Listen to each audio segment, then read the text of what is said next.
All right. Our last kind of advantage that England has to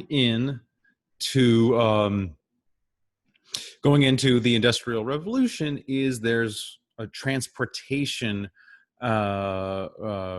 revolution that happens in England. And so basically what they do is they allow essentially anybody to build these roads, or they open up the process to building these roads.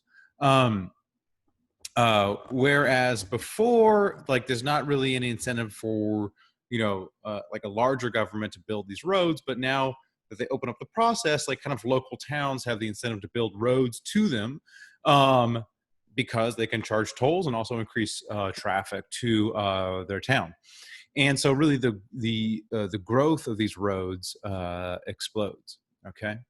And so, this has all the details about what exactly is going on. It has it all in these slides. But essentially, they kind of like allow localities and individuals, essentially like privatizing the building of roads. And so people can make money off the roads, and it pays to upkeep them. And so we can see kind of the effect here.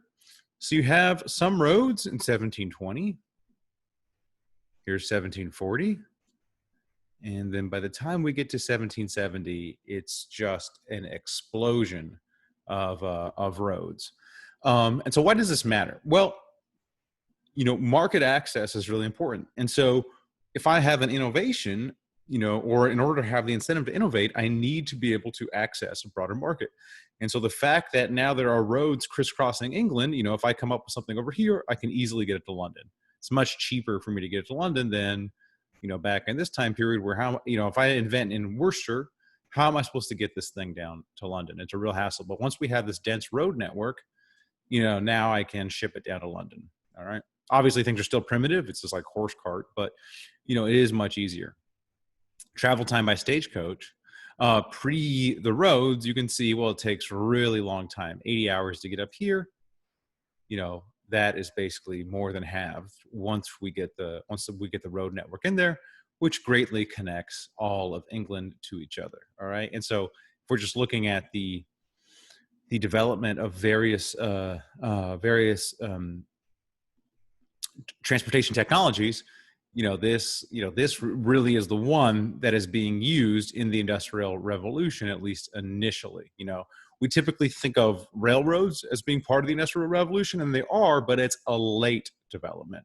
So it's really these roads that are providing, and then later the canals that are providing entrepreneurs and the early inventors of the Industrial Revolution the ability to get their goods to market. Okay, so there we go. Those are 5 little advantages, or sometimes big advantages, that England had, and sometimes some of them apply to just England, and some of them apply to all of Europe or Western Europe.